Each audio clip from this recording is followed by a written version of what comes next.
Hey, welcome back to the podcast, Evil Dungeon Master AD&D Universe Podcast. I'm your host, Evil Dungeon Master Vince. It is Monday. It's time for another Advanced Dungeons and Dragons podcast.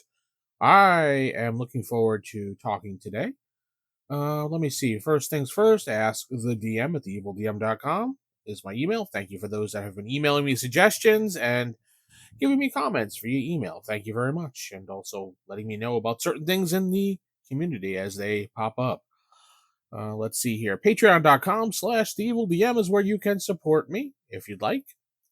And YouTube.com/TheEvilDM or Rumble.com/TheEvilDM is where you can catch my videos on YouTube. With that said, let's flip over to the Dungeon Master Guide. Today, I wanted to talk about a magical item since I talked about a creature last week twice. I want to talk about a magical item this time. And there's some ways I thought about how to use this magical item that would really help your campaign or maybe work in your campaign. I don't know.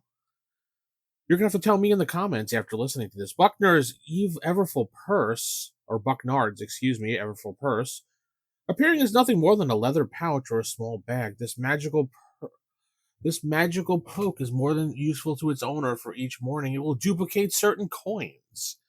So if you have players that like to collect money or just greedy with money, this is a perfect item for them. And possibly gems as well, so it can create gems of value as well. When found, the purse will be full of coins. It is, if totally emptied and left so for more than a few minutes, the magic of the purse is lost. But if one of each type of coin is placed within the bag, the next morning, 26 of each applicable type will be found inside the Bucknard's Everfull purse contains. Found inside the purse. Excuse me. Now, what it contains is there's a chance of what it has inside of it for starting. There's a percentile roll here, and there's a chance, basically 50% chance that it's going to start with 26 silver, 26 electrum, 26 gold, no gems. The higher the number goes, the more it'll fluctuate between copper, electrum, platinum, and gems. Now, gems, base 10 gold piece gems, which may increase to a maximum of 100 gold only. So there is kind of a limit to how many gems it will produce. Once the type of bag is first determined by roll, these abilities will not change. So it can only produce what it shows. It has a little note here. This item was designed to maintain spice and provide a constant source of funds without attracting undue attention to the bearer or necessitating chest or treasure. Now, this is a pretty interesting magical item I was looking through today, and I forgot about this item. I have used it before, and I'm going to talk about the ways I've used it, well, at least the way I've used it once. There are other ways that I have written down to use this. So far, it can be used as bait. The party finds the purse in an early dungeon. It works perfectly for a week, then stops. Turns out it was keyed to the original blood owner's bloodline. And now it stops working, and the owner of the bag wants it back. Maybe it was left there on purpose, unknown, but the party has it, and now this person from the original owner's bloodline is tracking down this purse to get it back. A curse. The purse creates coins, but each coin is marked in a way that it links to a crime, bribe, or an assassination. Now the players are walking around with pockets full of evidence. How that works and how it works in your campaign might be an interesting story. Every time they maybe use maybe a coin or something from the purse, maybe it has some type of marking on it or stamp on it, and they don't realize it at first. And they're spending this money from this purse, and maybe the local assassins guild or something uses this type of coin marking on it to know what deals have been made and what hasn't, and what gold has passed through the hands. Or maybe it's marked by the local town guard so that when these things are used for a crime or something, they know. So like when the thieves guild steals, they know which gold has been stolen. There's another one I was thinking about. A powerful NPC gives the purse to the party for safekeeping and wants to see if they resist using it. This could lead to some moral conflicts and roleplay heavy sessions when it comes to the person using it.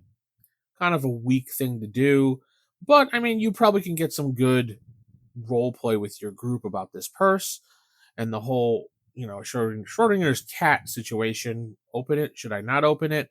Should I use it? Should I not use it? Type thing. Is there something in it? Is there nothing in it? And you can go back and forth on to what you should do to it. Now, the best one that I like, and I've used this one before, and the players didn't realize this until later on, but each coin from the purse produces a stamp with a piece of a larger map. So every little piece produces a part of a map. The more coins they make, the more map they see, but the bag can only make so many before it stops forever. So they didn't realize. I used this one in my campaign, and I wanted to see if anybody really noticed it. And I did give them fair chances to look, roll, and things like that. And if they noticed things, I actually used this in the third edition campaign. Yeah, not AD&D. I'm sorry, but I used this in the third edition campaign.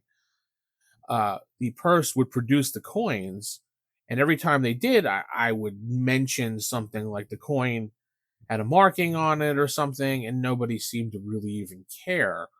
Until later on, people, after I kept describing it, started to be like, all right, what is exactly going on here? The reason that triggered it is when they pulled out a handful of coins, placed them on the counter when they were counting it out. I don't remember how that situation came up, but I told them it kind of looked like it might be a piece to a puzzle. And they investigated a little closer and saw that it was actually the coins that they pulled out were pieces of a map to an island that was off the coast that had a X on it for a treasure map. So ever since then, they were taking coins out every day and seeing how much of a map they could fill out and which direction it would tell them which direction to go because they didn't know exactly what island to go to, of course, because the known world isn't exactly always known. At least in my campaigns, the known world is only as far as the immediate area. I always list it as you learn it as you explore it.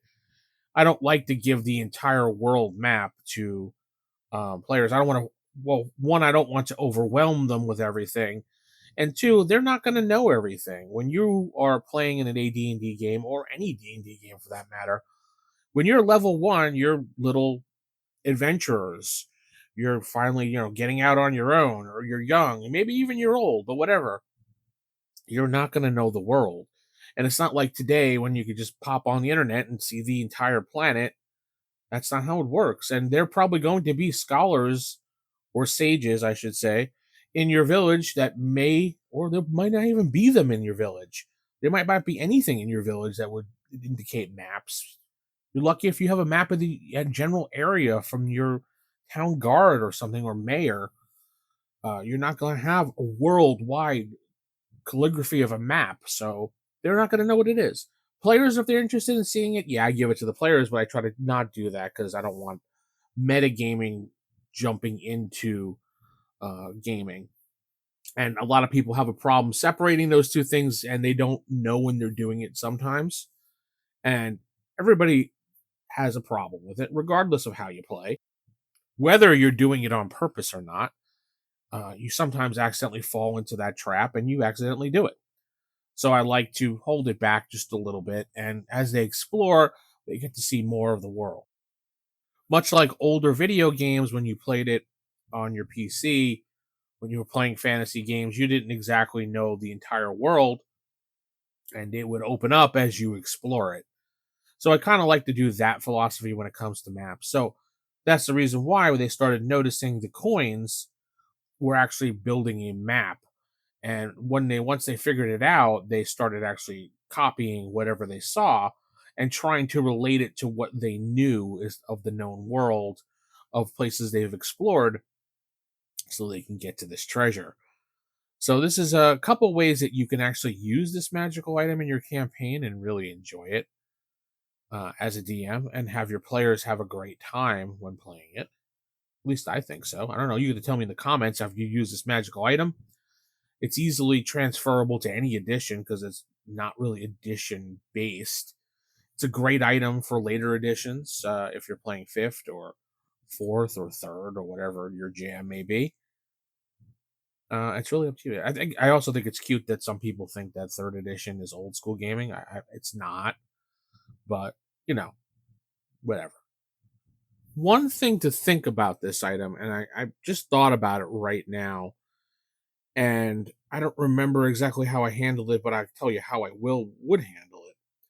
But it does say in the item, but if one of each type of coin is placed within the bag, the next morning 26 of each applicable type will be found inside the bag itself. Now, there is no cap limit of how much will be found inside this purse. Look at it. Look at the description. There's no possible cap. So if your player character keeps his money, so to speak, in this purse, every morning 26 of whatever he keeps in it is going to replicate inside there as long as within the type of thing. Well, according to this, once the type of bag is first determined by the roll, the abilities will not change. So putting copper in there won't do anything if you don't roll a copper based duplicate thing.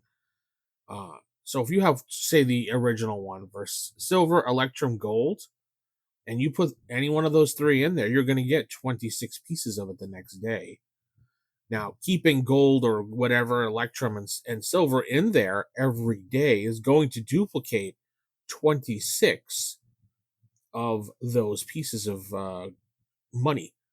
So, do you put a cap on this as a DM?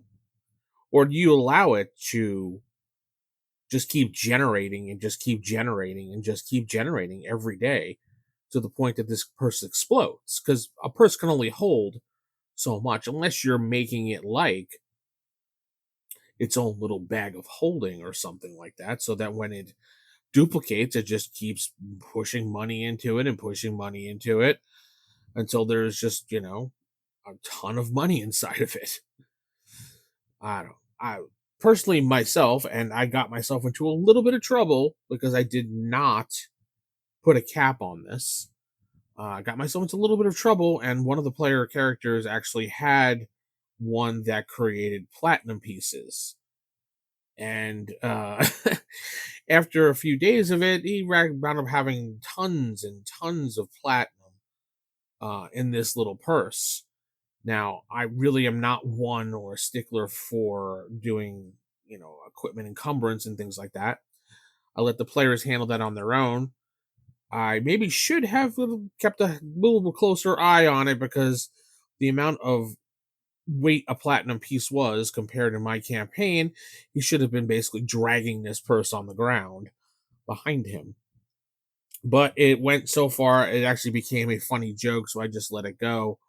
And the character just became ultimately rich with platinum pieces. He just kept leaving platinum in there, and it just kept duplicating over and over again every morning. So just be careful when you use this type of item and decide maybe how long it can be used and how much it can reproduce and how long it'll reproduce that amount. So you don't want this bag of Everfull purse ever being always full. Maybe you could, another way you could do it is instead of capping it, that when it keeps reproducing, the purse gets bigger and bigger and bigger and bigger to the point that it just bursts. And that's the end of the purse, and that's the end of everything. But you have to make sure that you do put a cap on it, I think. Because you don't want players running around with all the gold like I did, or platinum in my case, in my campaign. So he's just like, haha, I have platinum, and just throwing it down every time. So anyway, tell me what you think of the comments of this magical item and how you'd use it in your campaign. I'm really interested to hear about it.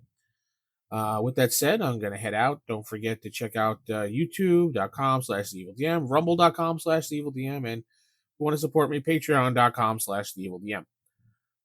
A lot of /theevildms here. Anyway, Oh yeah, ask the DM at theevildm.com is my email address. With that said, I'm gonna head out. Keep it original, keep it old school. Good night. God bless everybody.